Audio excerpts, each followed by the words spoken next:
खुलुमबाय बयखौबो बे समाव आङो मोननैसो गोनांथार आपडेट लानानै फैलायबाय। United forum of ex NDFB alternative party of Bodoland मुंनि मोनसे गोदानै राजखान्थि हान्जा दाबाय। बे गोदानै दाजानाय राजखान्थि हान्जानि आफादगिरियानो जाबाय doctor Anjali Daimary madam. United forum of ex NDFB मानि थाखाय अल्टारनेटिभ पार्टी अफ बर'लेण्ड मुंनि गोदानै राजखान्थि हान्जा दानो गोनां जाखो, दा बिनि सोमोन्दै डक्टर अनजालि दैमारी मेडामा खौरांगिरिनि सिगाङाव रोखायैनो फोरमायना होनायखौ बे समावहाय नुनो मोननाय जादों। रायजोफोर, नोंथांमोना गोबाङानो नुखाबाय जानांगौ नङा होमबा? जायफ्रा नुखाबाय नोंथांमोना बे भिडिअखौ नायाब्लाबो जासिगोन, समखौ एरैनो दा हेगारहर। आरो जायफ्रा नुवाखै नोंथांमोना बे भिडिअखौ जोबजासिम नाय। इउनाइटेड फराम अफ एक्स-एन-डि-बिआ गोदानै राजखान्थि हान्जा दानायखौ बिटिआरनि सिएम मानगेन्द्र प्रमद बर' आरो बिक्रम दैमारी बिथांमोना खौरांगिरिनि सिगाङाव मा बाथ्रा बुंदों, नोंथांमोना बे भिडिअखौ जोबजासिम नायोब्ला गासैबो बाथ्राखौ नोंथांमोना आबुङैनो मोनथिना लानो हागोन। दा बिनि सिगाङाव नोंथांमोना डक्टर अनजालि दैमारी मेडामनि खेंफोरथि होनाय एबा फोरमायनाय सुंद' भिडिअ क्लिप्सखौ नायनानै लाग्रोदो।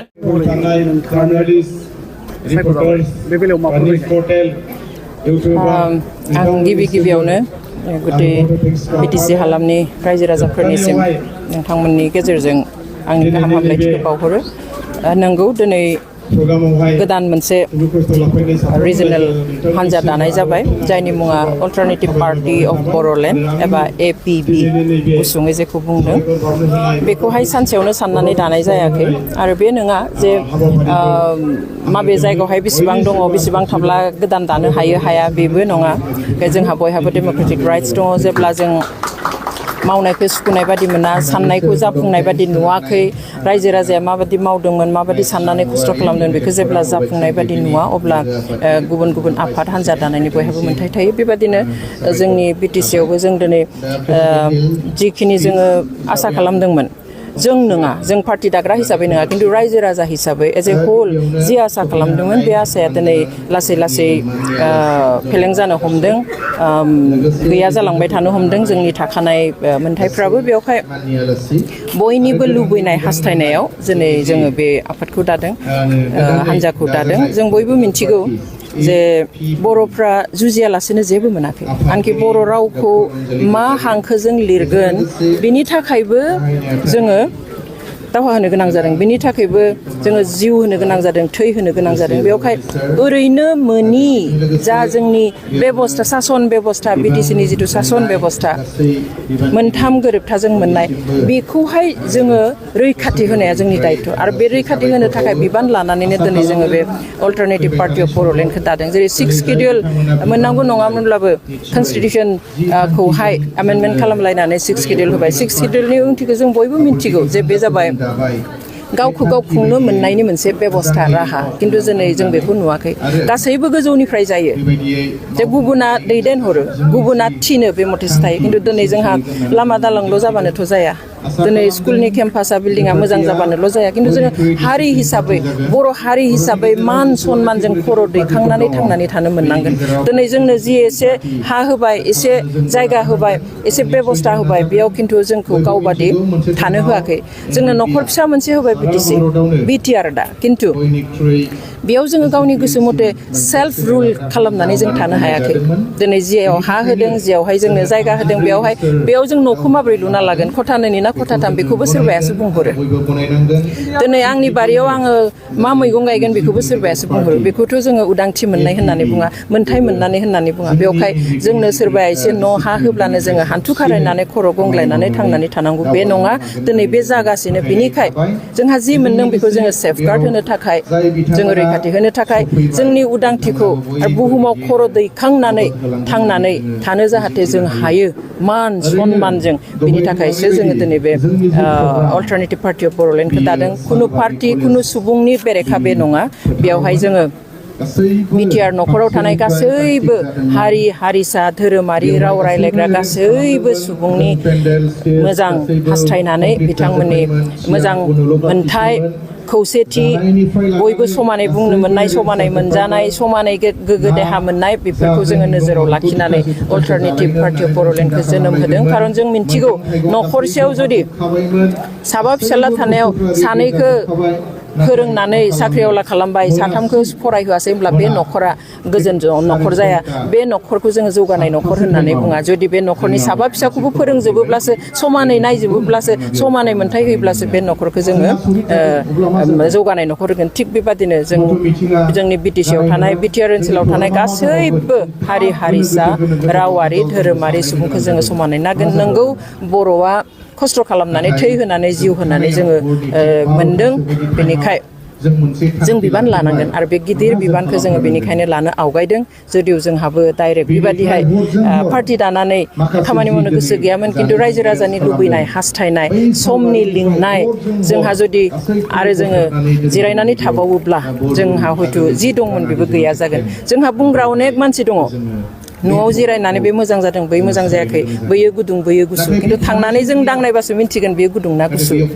दांजागोन ना दांजाया मावजागोन ना मावजाया आरो सोरबाथ' बेनि थाखाय बिबान लानो नांगोन बेयावहाय गोसो जानानै रंजानानै फैयाखै दिनै खिन्थु मोनसे गिदिर बिबान लानो होननानै फैदों दङ दिनैनि माने आनफर्चुनेटलि दिनैनि समाव जुदि जों बुङो पलिटिक्सआ मानसि सिबिनाय नंलिया रायजो सिबिनाय नंला बियो कमार्शियेल जालांबाय थाखा फैसा गिदिर गिदिर पार्टि दा दङ जेरै नोंथाङा बुंबाय बिजेपिनि खोथा आरो जोंहा आनसलिक दोलो मोननै दंखायो बिथांमोनाबो लोरबां नङा बिथांमोनाबो जोबोद गोख्रों खिन्थु बे नङा जे मानसिखौ सिबिनो थाखाय जोङो बिथांमोन बादि गोख्रों सानसेयावनो जानांगोन बे नङा जों दिनै जागायोब्ला हयथ' 10 बोसोरनि उनाव 5 बोसोरनि उनावब्लाबो गावनि आथिङाव गाबथानायनि मोनसे लामाखौ मोनगोन दिनै जोंनि बर' रायजो राजाया बिकल्प नागिरना दङ अल्टारनेटिभ नागिरनानै दङ दा सोरबाया अल्टारनेटिभ गैयिखाय सोरबाया बिजेपिआव थांदों सोरबाया जेबो प्रसपेक्ट गैयाब्लाबो कंग्रेसआव हाबनानै दङ बेबादिहाय जोंनि मोननै आनसलिक दलावबो सोरबाया गोसो गैया सोरबाया आंगायदों स' जेबो अल्टारनेटिभ गैया बेवहाय जों बेखौ अल्टारनेटिभ होनो नागिरदों बे अल्टारनेटिभखौ होयोब्ला बिकल्पखौ होयोब्ला जोंनि गोबां गोग्गो साननाय मानसिफ्रा बेयाव फैनानैहाय खामानि मावगोन होननानै सानो जों रावजोंबो कम्पिटिसन खालामनानै देरहागोन होननानै सानाखै जोंनि रायजो राजानि जिथु मोजां मोननाय अननाय जोंनि जिथु सैथो जोंनि जिथु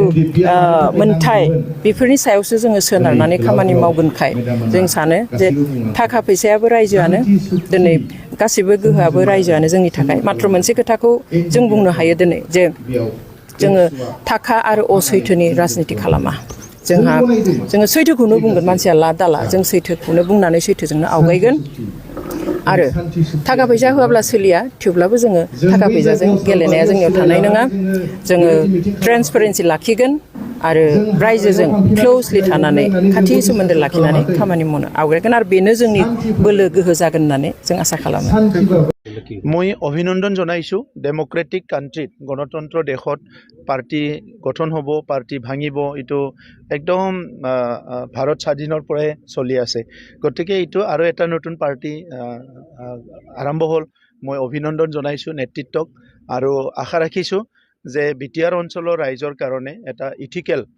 এটা প্ৰিন্সিপল লৈ পেলাই এটা কাম কৰিব আৰু এই অঞ্চলৰ ৰাইজৰ সুচিন্তা কৰি পেলাই তেখেতসকলে কাম কৰিব মই সেইটো আশা ৰাখিছোঁ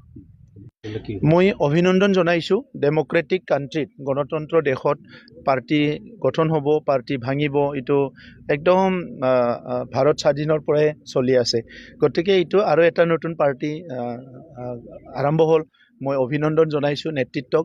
আৰু আশা ৰাখিছোঁ যে বিটিআৰ অঞ্চলৰ ৰাইজৰ কাৰণে এটা ইথিকেল এটা প্ৰিন্সিপল লৈ পেলাই এটা কাম কৰিব আৰু এই অঞ্চলৰ ৰাইজৰ সুচিন্তা কৰি পেলাই তেখেতসকলে কাম কৰিব মই সেইটো আশা ৰাখিছোঁ पार्टी दानायनि मोनसे चर्चा सोलिबाय थादों आरो जोङो दा निउसाव नुदों अल्टारनेटिभ पार्टी अफ बड'लेण्ड होननाय मोनसे नुदों भुलबो जानो हागौ दा बे पार्टिखौ मानो दानो गोनां जादों बिथाङा मा दुखु दं बिटिआर रेकर्ड जानायनि उनावबो मा दुखु जाखो मावनांगौ मा आद्रा थाखो सरकारा मावनो हायिनि थाखायसो गोदान पार्टी दादोंथ' जों मावनो होननानै दा मानो थाखाय दादों बिनि उत्तरखौ मानगोनां बिश्वजित दैमारि बिथां आरो मानगोनां प्रमद बर' बिथांमोनानो हकबो मिथिगौ बिथांमोननियावनो सोंहैथां जे बिथांमोना मानो गोदान पार्टी दानो गोनां जाखो एक्स एनडिपि अफ यूनाइटेड फोरामा मानो गोदान पार्टी दानो गोनां जाखो एक नम्बराव प्रमद बर' सार बिथाङा मिथिगोन दुइ नम्बराव जोंहा बिश्वजित दैमारि सारा दिन्थिगोन 3 नम्बराव जोंहा दुलाराय बर' प्रेस आफादनि दैदेनगिरिफोरा मिथिगोन नोंथांमोना थांनानै अफिस थांनानै सोंनिबा बांसिन मोजांसिन एन्सारखौ मोनगोन जाहैबाय दिनै मावनांगौ गोबां दङ एनडिपिनि समस्याखौ बुंना फोजोबनो हाया दुखुआ दङ बिसोरा अल्टारनेटिभ माबा मोनसे नांगौ जादों बेनिखायनो अल्टारनेटिभ अफ बड'लेण्ड होनना बिसोरो मोनसे राष्ट्रीय गठन जादों दिनै उइथड्रखौ बिथांमोना उइथड्र खालामनो थाखायनो गोदान पार्टि दानो गोनां जादों दिनै प्रमद बर'आ सीएम जाबाय नों उइथड्र खालामदो दिनै इउजि ब्रह्मआ मिनिस्टार जाबाय नों स्टेटजों रायलायना उइथड्र खालामदो दिनै दिल्लीयाव थानो थाखाय सानै एमपि दङ रोंगोरा सार आरो जयन्त बसुमतारी सार उइथड्र खालामदो दिल्लीयावथ' नोंसोरो थांबाय एमएलए दङ स्टेटआव लरेन्स इस्लारि सार दङ आरो जोंहा गोबां इउपिपिएलनि एमएलएफोर दङ उइथड्र खालामदो सीएमजों रायलायदो दिल्लीयाव रायलायदो प्रमद बर' बिथाङा बुंदो उइथड्र खालामदो नोंथ' सरकाराव फैबाय नालाय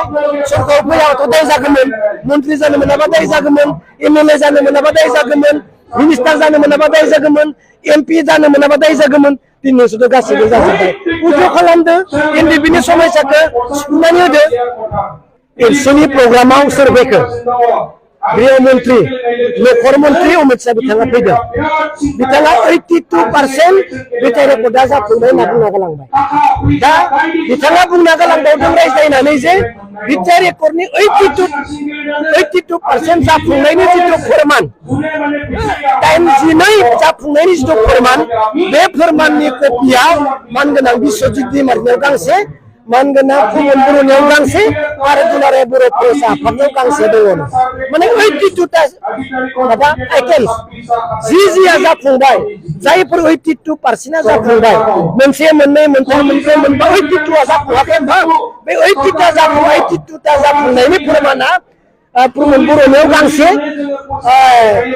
इउजि ब्रह्म सारनियाव गांसे आरो बिश्वजित दैमारिनियाव गांसे आरो एबसुनि दुलाराय बर' प्रेस आफादनियाव गांसे दङनो दा रायजोनो होनो थिनदों नखर मन्त्रिया रायजोफोरनो राननानै हो रायजोआ मिथिदों जे बबे जाफुंगोन नङाबा जोंखौसो दाय सानगोन होननानै दिनै नखर मन्त्रिया निसय बुंलांदों दा रायजोआ बिदो सोंदों दुलाराय बर' प्रेस अफिसाव थां 82% जाफुंनायनि लेखाखौ बि प्रमद बर' सारनियाव थां बिदो इउजि ब्रह्म सारनियाव थांदो बिदो माबा बिश्वजित दैमारि सारनियाव सोंदो लेखाखौ नोंसोर मोनगोन